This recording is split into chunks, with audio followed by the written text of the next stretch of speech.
Mediasi dilakukan di kantor Lurah Gunung Ibul antara developer dengan warga yang akses jalannya ditembok, dan Ormas Pemuda Pancasila, serta kepolisian dan ketua RT RW setempat. Dalam pertemuan ini, pemerintah Kota Prabu Mulih melalui kelurahan akhirnya membongkar tembok dengan tinggi kurang lebih 1 meter yang menutup akses keluar rumah milik Hermiati. Namun dengan syarat, ibu dua anak ini menyetujui pembayaran uang pembangunan akses jalan senilai 35 juta rupiah.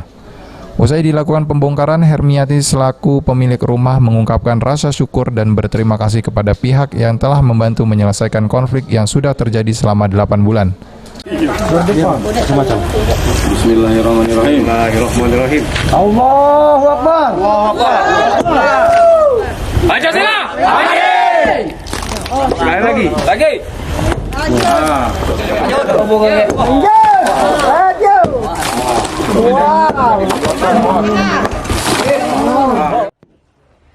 Keputusannya dalam perjanjiannya untuk sementara ini dibuka 2 meter dulu, ya. Setelah ada pelunasan katanya tadi yang sesuai dengan perjanjian itu akan dibuka seluruhnya. Dengan kompensasi yang kita bayarkan ada? Yang kita bayarkan berapa yang kita bakal bayarkan dalam perjanjiannya?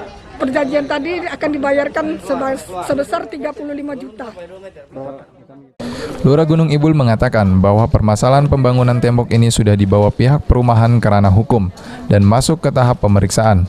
Pihaknya baru dapat menindaklanjuti usai kasus ini mencuat di media sosial.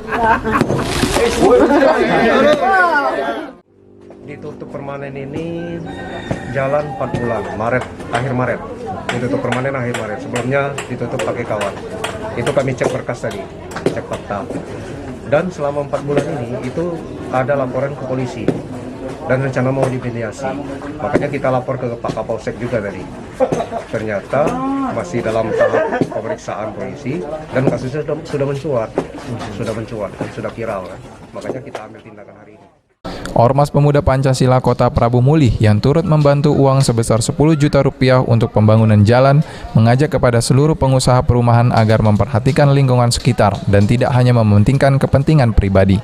Untuk masyarakat dan juga khususnya untuk pengelola developer perumahan di Kota Prabu Mulih, mari kita bangkitkan rasa sosial dan saling merasakan.